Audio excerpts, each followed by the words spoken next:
अस्सलाम वालेकुम, मैं हूं जावेद नकवी और आप देख रहे हैं PakUSAnews.com।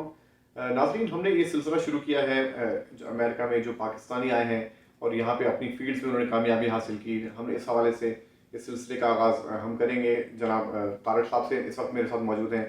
जनाब तारक साहब, हम उनसे जानेंगे कि वो क्या ऐसे फैक्टर्स से जो वो यहाँ अमेरिका तशरीफ़ लाए पाकिस्तान से, और उन्होंने अपनी किस तरीके से वो स्ट्रगल की अपने, और माशाल्लाह यहाँ पे उन्होंने नाम बनाया। वो जाने जाते हैं यहाँ पे काफ़ी समाजी हैसियत से भी, काफ़ी समाजी हलकों में काफ़ी मकबूलियत के हामिल हैं। अस्सलाम वालेकुम तारिक साहब, कैसे हैं? अल्हम्दुलिल्लाह, शुक्र। तो सबसे पहले सर हमें ये बताइए कि आप जब पाकिस्तान से अमेरिका तशरीफ़ लाए तो आपका किस वजह एजुकेशन पर्पज़ के लिए आया, या फिर आप किस तरीके से आपने जो पढ़ाई वगैरह की यहाँ पे, और यहाँ पे फिर आप जिस तरह आपका माशाल्लाह से यहाँ पे पॉलिटिकल बैकग्राउंड भी रहा, तो वो कौन से ऐसे अवामिल थे जो आपको इस फील्ड में लेकर आए? अपने इस हवाले से बताएं थोड़ा। सबसे पहले तो नकवी साहब, आपका शुक्रिया, आप इतनी दूर से आए, और ख़ासकर रमज़ान और जुमातुल विदा है। मैं आपका मशकूर हूँ कि आपने मुझे टाइम दिया। मैं पहले आपको शायद बता रहा था कि मेरा एक लीगल बैकग्राउंड है। मेरे वालिद साहब 1950s के ग्रेजुएट थे। मेरे बड़े भाई जो थे वो भी वकील थे पाकिस्तान में। तो मैंने लॉ किया पंजाब यूनिवर्सिटी से। मेरे वालिद साहब की ख्वाहिश थी कि मैं बाहर से जाके LLM या बार एट ला करूँ, और वो मुझे इंसिस्ट करते थे कि गो टू इंग्लैंड, क्योंकि एज ए ब्रिटिश कॉलोनी। लेकिन मैं, क्योंकि कंट्री ब्रिटिश कॉलोनी था, कॉमनवेल्थ का हिस्सा था, लेकिन उसमें ये हुआ कि मैं उससे पहले एक दफ़ा अमेरिका घूम चुका था आके, तो इंग्लैंड भी जा चुका था, तो मुझे अमेरिका ज़्यादा अट्रैक्टिव लगा। फिर उसके बाद मैंने अमेरिकन हिस्ट्री को पढ़ा, तो मुझे as a society I was excited to explore America.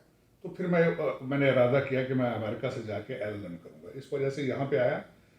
तो उसके बाद मुझे अमेरिका की कई चीज़ें सोसाइटी में अट्रैक्टेड हुई, और आज भी मैं as a country, as a society, I am a huge fan of America.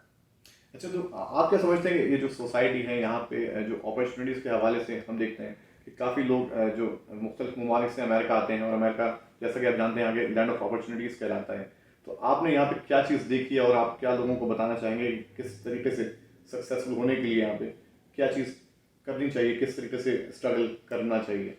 सबसे पहले तो अमेरिका एज ए सोसाइटी, जो इसकी अच्छी बातें हैं वो ये हैं कि एक तो everybody is a foreigner here versus Europe and some other countries. आप जाएंगे तो वहाँ मेजॉरिटी, आप रेसिज्म का शिकार होंगे, आप आइडेंटिफाई हो जाएंगे। यहाँ पे आप अगर हिस्ट्री पढ़े तो एवरीबडी इज फ्रॉम समवेयर। वो कहीं से कहीं कहीं एक अमेरिकन ड्रीम उसने बाय किया होगा। अब अमेरिकन ड्रीम क्या है? आप यहाँ आते हैं, आप मेहनत करते हैं, आप एजुकेशन लेते हैं, आप कारोबार करते हैं, घर बनाते हैं, and then you live happily for ever.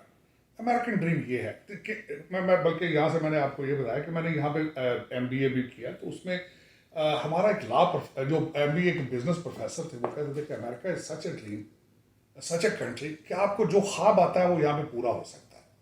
अब मैं उसकी छोटी सी मिसाल एक दूंगा आपको। वो मिसाल ये है कि आप यहाँ पे, आप विजिट वीजे पे आए, अब किसी वीजे पे आए, यहाँ आए, आप रात को लैंड करें, आप सुबह चाहें कॉर्पोरेशन रजिस्टर करानी है, अब तो मेरा ख्याल है आपको ऑफिस पे भी नहीं जाना पड़ेगा, आप ऑनलाइन बैठ के कॉर्पोरेशन रजिस्टर जी, ऐसे ही।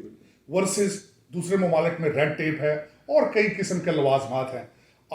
लैंड ऑफ अपॉर्चुनिटी इसी वजह से कहा जा सकता है इसको, कि यहाँ पे आप जो करना चाहेंगे, जो बनना चाहेंगे, आप वो बन जाएंगे। अब उसमें कई, जिस तरह आपने बताया कि मेरी ज़िंदगी का, मेरा 35-36 साल हो गए मुझे आए, मैंने कई चीज़ें जिन पे रिसर्च की, और मैंने उनको सबसे पहले अपने आप के ऊपर अप्लाई किया।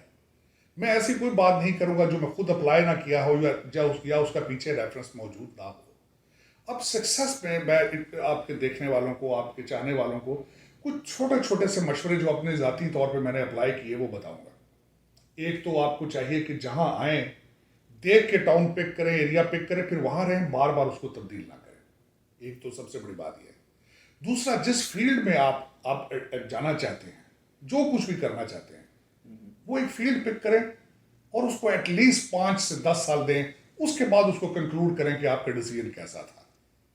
मैंने ज्यादातर दोस्त जो देखे आए, और एक सबसे बड़ा, एक कीमती, सबसे नंबर 1 जो फैसला है, वो मैं नंबर 1 चीज जो आपको बताना चाहूंगा। आप जब भी पाकिस्तान से यहाँ आते हैं, तो आते ही पहला डिसीजन आप ये ले, आप ये सोचें आपने अमेरिका में रहना है या पाकिस्तान में रहना है। मैंने यहाँ पे अभी तक लोग देखे हैं, दोस्त मेरे साथ आए, वो सारी जिंदगी जो कमाते रहे हैं, भेजते पाकिस्तान रहे हैं, और उस पैसे को उनके रिश्तेदार एंजॉय कर रहे हैं, वो अभी भी यहाँ बिल्कुल वैसे के वैसे ही हैं जिस तरह ब्रांड हुआ है। मैंने ये डिसीजन जो था, when I came I was 23-24 years old, मैंने आते ही डिसीजन ले लिया था कि मैं यहाँ से वापस नहीं जाऊँगा। और दूसरी एक मैं जो सबसे बड़ी वेरी स्ट्रॉन्गेस्ट मेरा जो पॉइंट होगा कि जब ये आप डिसीजन कर लें कि आपने अमेरिका में रहना है, you have to be in love with the country. आप उस मुल्क में कभी भी तरक्की नहीं कर पाएंगे जब तक आपको उसकी ज़मीन से, उसकी मट्टी से प्यार नहीं होगा। बिल्कुल। अच्छा, ये बताइएगा कि आपने जिस तरह माशाल्लाह साहब का लॉ का बैकग्राउंड रहा, तो आप यहाँ पे सियासत में आने का कैसे फैसला किया? क्या फैक्टर्स थे जिन्होंने आपको मोटिवेट किया इस हवाले से? एक तो सबसे पहले मैं ये बताना चाहूँगा कि मैंने सारी ज़िंदगी पॉलिटिकल साइंस पहले पढ़ा BA तक, उसके बाद मैं लॉ में गया, मैं लॉ 2 दफ़ा गया। लीगल प्रैक्टिस, लॉ की स्टडी और पॉलिटिक्स, दे आर एक ही तस्वीर के दो रुख हैं उसके। और दूसरा, मैं शायद आपको पहले भी मेंशन किया, मेरी फैमिली का एक पॉलिटिकल बैकग्राउंड था। मेरे वालिद साहब इलेक्शन कॉन्टेस्ट करते रहे। मेरे अपने इलाके से, जहाँ से आई वाज बॉर्न तो था, रेज तो इस्लामाबाद में मंडी बहाउद्दीन एक डिस्ट्रिक्ट है, वहाँ पे मेरे फर्स्ट कजन MNA रहे काफ़ी अर्सा। मेरे एक अंकल बड़ा अर्सा वहाँ MNA रहे, अभी भी MP है मेरे फर्स्ट कजन। तो फैमिली का बैकग्राउंड था इस पॉलिटिक्स का। अब मैं यहाँ पे थोड़ा सा ये भी बताना चाहूँगा कि मेरी नज़र में पॉलिटिक्स क्या है। पॉलिटिक्स एक पब्लिक सर्विस है, ये कारोबार नहीं है। जब आप बल्कि ग्रैंडफादर, मैं ये बताना चाहूँगा कि मेरे ग्रैंडफादर बिफोर पार्टीशन 14 साल हमारे डिस्ट्रिक्ट बोर्ड के वाइस चेयरमैन रहे वो। लेकिन उस वक्त सर्विस का एक होता था कि मैंने कम्युनिटी को सर्व करना है। चुधराहट एक लफ्ज होता था, चुधराहट या वडेरा लोग कर लें उसका। अब तो फ्यूडलिज्म वो चीज़ें हो गई, लेकिन वो कहते थे कि हर रोज 20-25 लोगों को खाना खिलाना है, लोगों को सर्व करना है, गरीबों की बच्चियों की शादियां करनी है, उनको पालना है। तो वो एक कॉन्सेप्ट, इसको सियासत कहा जाता था। मेरे ख्याल में जमहूरियत एक पब्लिक सर्विस है, कारोबार नहीं है ये, या ये जॉब नहीं है। आप इससे बच्चे नहीं पालते, आप आते हैं सर्व करते हैं, बल्कि अपनी जेब से कुछ लगाते हैं। तो वो मैंने जब अपने घर में ये सारी होती चीज़ें देखी, लोगों के खाने बनते देखे, लोगों को मेरे घरों में आते देखा। मेरे वालिद साहब, मुझे अभी तक याद है जब वो वकील थे, तो मैं देखता था कि लोग चीखते आते थे जब उनके पास उनके इश्यूज बनते थे। And how my father use to go them to the police station, use to serve them, not charge them the legal fees and things. तो he was serving real to his people. So ये service है originally, और यही मेरा concept था। अब देखें, मेरा दूसरा थोड़ा सा यहाँ पे ये भी था सियासत में आने के लिए कि मैं ये समझता था कि this is my way of integration, कि मैंने इंटीग्रेट करना, मैंने दूसरे पाकिस्तानी मुसलमानों के लिए दरवाजे खोलने हैं, और मैंने कोशिश की।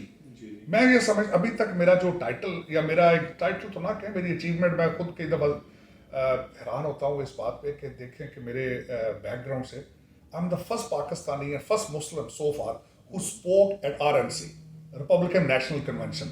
ये मेरे लिए 2016 में मेरे लिए बड़ी अचीवमेंट थी। उसके बाद मैं I spoke at the national cathedral at during inauguration.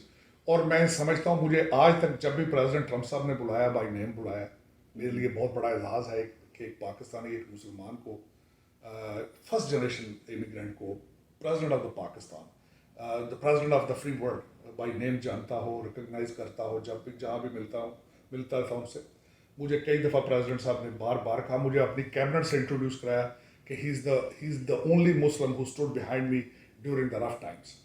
तो मेरे, और दूसरा जो मैं खास कर जो बच्चे आगे पॉलिटिक्स में आए, मैं कहूँगा मेरा खुद बच्चा आगे ही is thinking to come into the active politics in US, कि आप जिस पार्टी के साथ रहें या जो भी फैसला करें उस पर साबित कदम रहें आप।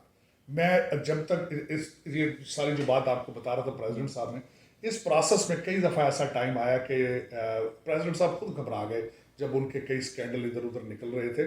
तो he could not think about it कि ही माइट विन और नॉट अर्ली स्टेजेस पे। लेकिन और मुझे आज तक याद है कि मुझे एक दफ़ा CNN वालों ने कॉल की, तो उन्होंने कहा कि वो are you still supporting Donald Trump?